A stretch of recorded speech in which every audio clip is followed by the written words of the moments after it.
බොහොම සුන්දර දවසක් නේද? බොහොම ලස්සන, බොහොම ආශිර්වාදාත්මක දවසක්. ඔබට එහෙම හිතෙන්නේ නැද්ද? අද ඇත්තටම බොහෝ අය මේ වෙලාවේ ඊයේ රාත්‍රියේ නිින්දෙන් ඇහැරෙන්න පින් කරලා තිබුණේ නැහැ. ඒත් ඔබත් මමත් අද වගේ ලස්සන දවසක හිරු එළිය දකින්න මේ සුන්දරත්වය විඳින්න වාසනාවන්ත වුණා. එහෙම නේද? ඉතින් ඊටත් වඩා ජීවිතේ තව මොනවද අපට තියෙන්න ඕනේ? මේ වගේ ලස්සන දවසක ඔයාගේ හැම හීනයක්ම දිනා ගන්නවා කියලා ඔයාගේ හිතට කියන්න. ඒ හැම විශ්වාසයක් එක්කම ඔයාට පුළුවන් අද අලුත් දවසේ ඊයේ අඬා හිටපු දේවල් වලට ඊයේ දුක් විඳී හිටපු කරුණු කාරණා පැත්තක දාලා නැවුම්ම දවසක අලුත්ම ආශිර්වාදයක් එක්ක දවස පටන් ගන්න.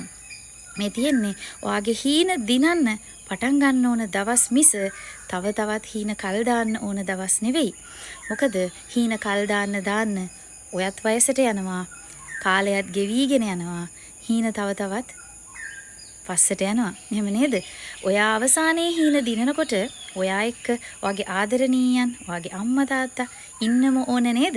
එහෙනම් හීන දිනා ගන්න තියෙන උනන්දුව, උත්සාහය, desire එක වැඩි කරන්න ළමයි. May God's light guide your steps today, filling your heart with strength, your mind with clarity, and your soul with peace. Bye bye all.